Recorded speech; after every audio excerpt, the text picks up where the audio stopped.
So this weekend we have got a fucking jam-packed combat sport weekend. We've got boxing. Main event being Liam Smith versus Chris Eubank. Not Eubanks. Eubank Jr. Obviously a rematch after Liam Smith beat Chris Eubank last time round via a knockout, which was a fucking great knockout, by the way. To do his own work this time, though. Let's go with the left hand. Eubank catches a left hand, and down he goes in the blue corner, and he is in huge trouble here. Eubank, he is all over the place, and this could be over. Victor Loughlin asks him to walk forward, and Liam Smith, he's on the brink. 2 minutes remaining, and down goes Eubank again, and the tail, I think, is about to come in. I don't think there will be any change in the result.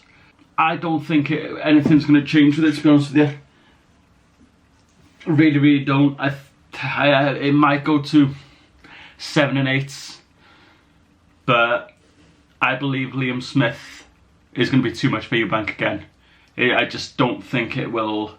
Nothing's going to change with it. I think it's going to be exact the same thing.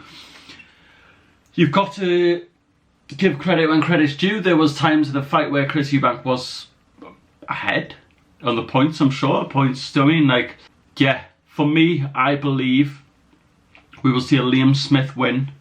I don't know if it's going to go to points. I don't think it will. I think it's going to be an early finish. I say early, I think it's going to be a finish again. Between 6 and 8, I think. Between 6 and 8, Liam Smith. And then we have got UFC Paris,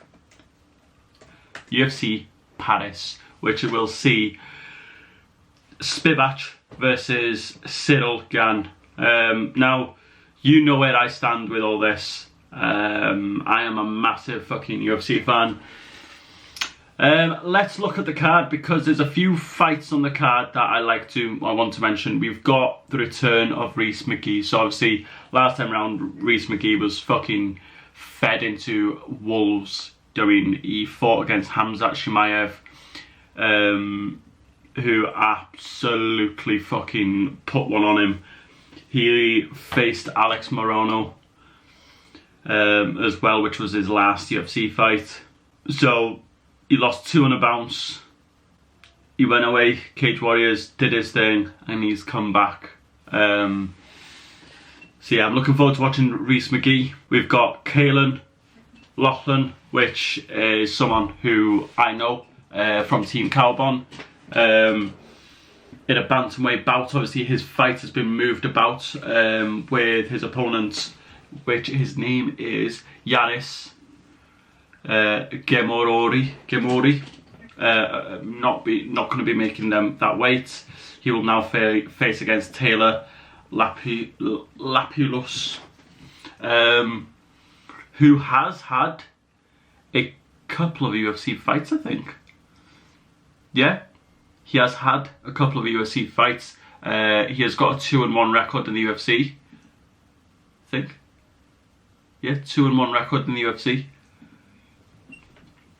according to the UFC website. Something tells me that this is incorrect. Is he returning to the UFC after some time away? I'm going to just double check this, because I think he's returning to the UFC after some time out. So he was on Arlovsky vs Bennett. I have a little bit of history about this lad. So it's a tougher fight for Caolan. Much tougher fight. But I just think this lad is fucking something else, you know, I really do. So Taylor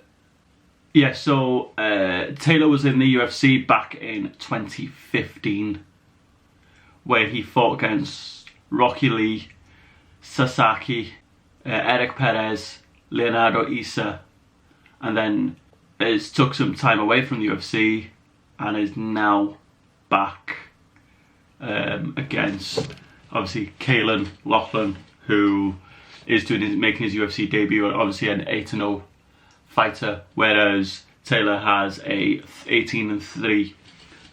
So as you know, experience might play a factor. Experience might play a factor in this fight. But I'm going to stick with Caolan Lachlan. I really am. And I think this week you're going to see a lot of shit talking from Caolan. Expect the press conference, the weigh-ins to be full of energy, because this lad, as much as he talks, he fucking walks it as well. So, I mean, he did it in Cage Warriors. I believe it's going to be a good fight. I'm really looking forward to seeing William Gomez, because if I'm right, he fought on the last time in Paris, and it was just a fucking, the crowd behind him was something special. Yeah, it was something special. So I'm looking forward to seeing William Gomez, and obviously he's now fighting against Yanis Rory. I don't know how to pronounce that name. I do apologise. Then you've got Volkan, obviously lightweight, heavyweight. Benoit Saint-Denis against Thiago Moses. Another great fight. I think Benoit wins that one. Manon versus Rose Namajunas. Like, I've always loved Rose. She's just like fucking, just one of them people, like, you cannot not like her. I think Rose comes back and wins. Do you know what I mean? I think Rose wins that. And then Cyril Gane versus Sergey Spivak. So Sergey Spivak has got the blueprint to how to beat Cyril Gane, which is take him down. John Jones and Ngannou has shown the blueprint. I don't think Sergey Spivak has got it in him to do it. I think Cyril Gane shows why he's number 2, and I would be very, very surprised if Tom Aspinall does not step into that octagon to face the winner. I know we've got Pavlovich waiting. I know John Jones will be fighting against Stipe.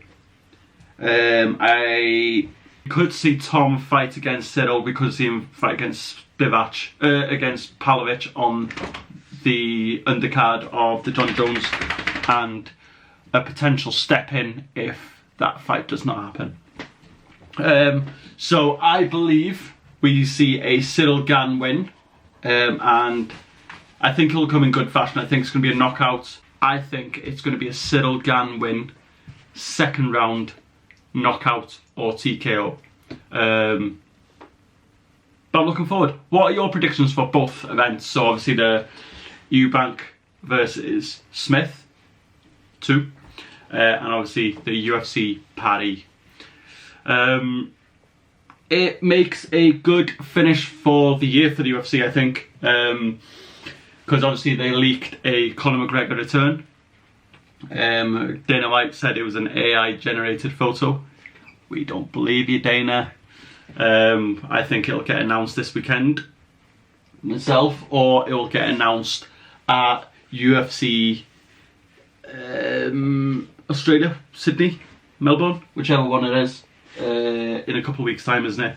So it might be announced there at that event number card, which is going to be, so obviously got Spivak this weekend, next weekend, UFC 293.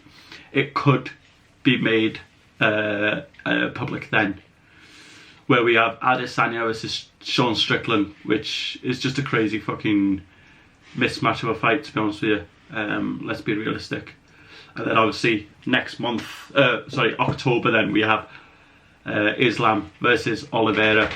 Let's just make it short. Islam makes weight this time. We've got Costa versus Chimaev. No idea what weight they'll fucking weigh in. Then obviously into November, John Jones versus Stipe Miocic as the 295 card.